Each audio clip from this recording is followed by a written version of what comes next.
आज के इस दौर में जब अपन यशस्वी प्रधानमंत्री के काल में बात करते हैं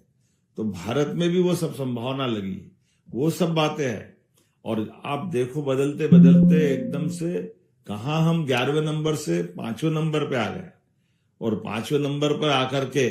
अब हम सब किसी के लिए राह में मार्ग में बाधा नहीं बनेंगे, लेकिन अगर संख्या का, संसाधन का, व्यवस्थाओं का तुलनात्मक अध्ययन करेंगे तो ध्यान में तो आएगा ना कि हमारी इतनी बड़ी आबादी, इतने प्रकार की अनुकूलता है, उन अनुकूलताओं के बावजूद भी जैसे जापान के लिए बधाई देना चाहेंगे, आबादी कितनी है लेकिन आर्थिक व्यवस्था में कितनी अच्छी जगह पे। जर्मनी की आबादी कितनी है लेकिन आबादी की बजाय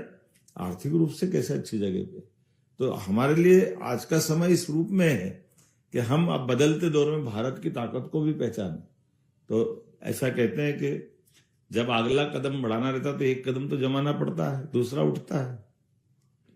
तो वह आपका कदम जमा रहे, मैं इसीलिए बोलने आया हूं कि आपका कदम हिलना नहीं चाहिए, मध्य प्रदेश या अपने देश से भी जुड़ा रहना चाहिए। हमारे लिए अगला कदम आपके माध्यम से,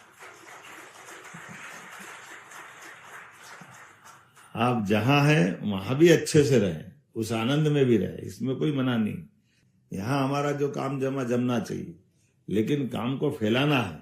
तो हमारे लिए अब संभावना के लिए कहीं और दिमाग मत लगाना, केवल हिंदुस्तान में लगाना। ये निमंत्रण देने भी आया हूं, अपनी जड़ों से जुड़ने की तरफ चलना है और जड़ों से जुड़ करके हमको अपने देश की प्रगति से न केवल उसमें अपने योगदान देना है बल्कि भावी पीढ़ी को भी हमारे संस्कारों से समृद्ध करना है, उनको उस भाव से अपने साथ रखना है जिसके कारण से दुनिया में अभी कई ऐसे देश हैं जो भारत की ये छोटी छोटी बातों को भी समझ नहीं पाते। बहुत सारे प्रकार से भारत के ऐसे कई रहस्य, उसमें परिवार परंपरा भी है, कुटुंब परंपरा भी है, संस्कार परंपरा भी है।